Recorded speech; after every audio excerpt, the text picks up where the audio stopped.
السلام علیکم ناظرین، میں راجہ عاطف ذوالفقار آپ کی خدمت میں حاضر. ناظرین، اس وقت آزاد کشمیر میں الیکشن جو ہے وہ پولنگ بالکل قریب آ چکی ہے. کل وہاں پہ پولنگ ڈے ہے. ہم نے اپنے گزشتہ ولاگ میں بھی آپ کو بتایا تھا کہ اس دفعہ وہاں پر امن و امان کا خاصا مسئلہ درپیش ہوگا. وہ ہمارے ولاگ کے بعد پھر آپ کے علم میں آ چکا ہوگا کہ گزشتہ رات جو بھی وہاں پہ معاملات ہوئے، بہت ساری جگہوں پہ فائرنگ ہوئی، بہت ساری جگہ پہ تنازعات کھڑے ہوئے. آج کے پروگرام میں ہم آپ کو بتائیں گے کہ جناب پی ٹی آئی کی اصل حکمت عملی اس الیکشن میں کیا ہے اور وہ کیا کرنا چاہ رہے ہیں. دوسرا یہ کہ جو مہاجر نشستیں ہیں وہاں پر کیا چل رہا ہے. تینوں بڑی پارٹیاں جو ہیں، پاکستان پیپلز پارٹی، پاکستان تحریک انصاف اور پاکستان مسلم لیگ نون، ان کی سچویشن کیا ہے اور اس وقت وہاں پر کیا بنے گا. جو علی امین گنڈا پور صاحب نے بھی آپ کو پتہ ہے کہ گزشتہ روز جو ایک اور تقریر کر دی ہے مریم نواز شریف صاحبہ کے خلاف، جو انہوں نے گفتگو کی اور وزیر اعظم کی موجودگی میں، اس کو تو کوئی بھی جسے کہتے ہیں کہ جسٹیفائی نہیں کر سکتا. ان تمام موضوعات پہ ہم بات کریں گے، مگر اس سے پہلے کہ ہم اپنے پروگرام کو آگے بڑھائیں، آپ سے گزارش ہے کہ آپ نے اگر ابھی تک ہمارا چینل سبسکرائب نہیں کیا تو پلیز کر لیجئے اور ساتھ ہی بیل آئیکن بھی دبا دیجئے تاکہ جو ہی ہمارا کوئی پروگرام اپلوڈ ہوتا ہے تو اس کا نوٹیفیکیشن فوری طور پر آپ کو موصول ہو سکے.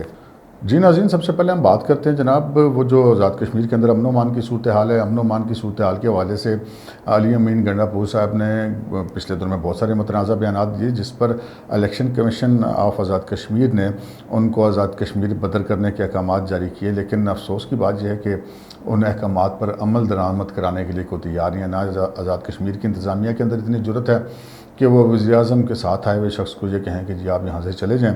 اور پھر ہمارے وزیر اعظم صاحب جو ہیں وہ چونکہ وہ بڑی گفتگو کرتے ہیں آئین و قانون کی بالادستی کی، لیکن جہاں پہ اپنی بات آئے وہاں پر وہ پھر قانون اور آئین ایک سائڈ پہ رہ جاتا ہے. تو وہ ان احکامات کے باوجود ان کو اپنے ساتھ لے کے جلسوں میں جاتے ہیں، ان سے تقریریں کراتے ہیں اور ہر تقریر میں ہم کہتے ہیں کہ علی امین گنڈا پور ایک نیا کٹا کھول دیتے ہیں. کل انہوں نے مریم نواز شریف صاحبہ کے بارے میں جو گفتگو کی وزیر اعظم صاحب کی موجودگی میں، یقیناً ان کی جو ہے وہ مرضی اور منشا اور ایما اس میں شامل ہوگی، اور جو انہوں نے الفاظ کہے وہ ہم یہاں پر کہہ بھی نہیں سکتے. لیکن بہرحال انہوں نے ایک بہت بڑا فتنہ جو ہے وہ مزید آگے بڑھایا اور الیکشن کمیشن کی اس بات کو درست ثابت کیا کہ علی امین گنڈا پور کو وہاں موجود رہنا جو ہے وہ امن و امان کو خراب کرے گا. لیکن اس سے پہلے وہ اتنا امن و امان خراب کر چکے ہیں. اس سے پہلے انہوں نے بھٹو صاحب کے بارے میں غلط باتیں کی، ان کو غدار کہا، مسلم لیگ نون کے بارے میں کچھ ایسی باتیں کی، پھر گزشتہ رات بھی ایسا کیا. اس کا ری ایکشن بھی ان کو مختلف جگہ سے آنا شروع ہو گیا. پیپلز پارٹی کے جو کارکن ہیں وہ مشتعل بھی ہوئے اور انہوں نے مختلف جگہوں پہ فائرنگ بھی کی. جو وزیر اعظم کے امیدوار ہیں وہاں پر ایک ابھی تک چونکہ اپنے آپ کو امیدوار تو سمجھ رہے ہیں سردار تنویر الیاس صاحب، ان کے قافلے پر بھی فائرنگ کی گئی، اس کا پرچہ بھی درج ہو گیا.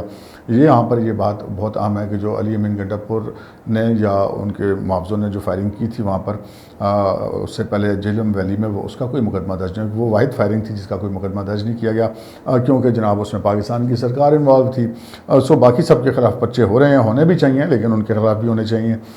تو اب بھی وہاں پہ یہاں پہ سچویشن یہ ہے کہ جوں وقت گزر رہا ہے لمحہ بلمحہ وہاں پہ جو ہے وہ صورتحال مزید کشیدہ ہوتی جا رہی ہے. مسلم لیگ نون نے بھی کچھ اسی قسم کے، مریم نواز شریف صاحبہ نے بھی باتیں کی ہیں کہ وہ بہت جو ہے مزاحمت کی جائے گی اگر وہاں پر کوئی ایسا معاملہ کیا گیا. تو یہ حالات دن بدن خرابی کی طرف جا رہے ہیں.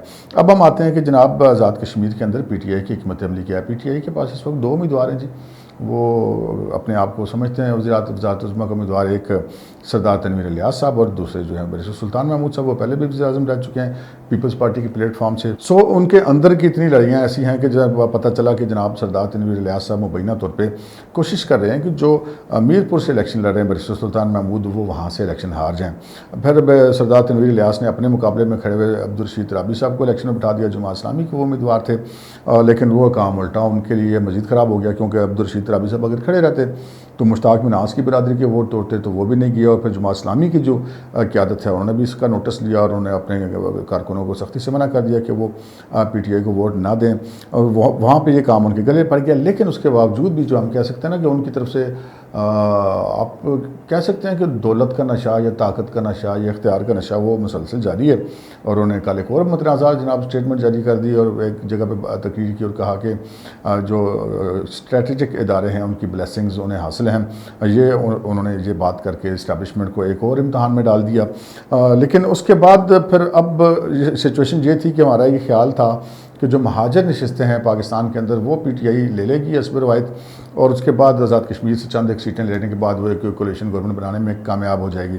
لیکن جو آج کی تازہ صورتحال ہے وہ یہ ہے کہ جو پاکستان کے اندر مہاجر نشستیں ہیں وہاں پہ تینوں ہی جماعتوں کی حالت بڑی پتلی ہے. PTI کی بھی حالت بہت پتلی ہے, پیپلز پارٹی کی بھی حالت بہت پتلی ہے, مسلم لیگ نون کی بھی حالت پتلی ہے. وہ کیسے, ہم آپ کو ایک مثال دیتے ہیں کہ یہ ایک راولپنڈی شہر میں ایک آزاد کشمیر اسمبلی کا مہاجرین کا ایک حلقہ ہے, اس کو ہم کہتے ہیں ویلی 4.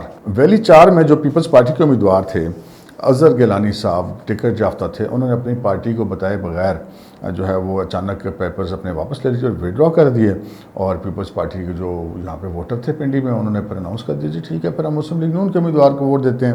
دوسری طرف شاہ غلام قادر صاحب جو ہیں وہ اس امید میں تھے کہ ان کو شاید کوئی وزارت عظمیٰ کے جیک لگ جائے, لیکن پتہ چلا کہ ایسا ان کا داؤ لگ نہیں رہا, تو وہ اپنے صاحبزادے کی کاغذات نامزدگی یہاں سے وڈرا کرا کے وہ بھی نیلم ویلی میں چلے گئے.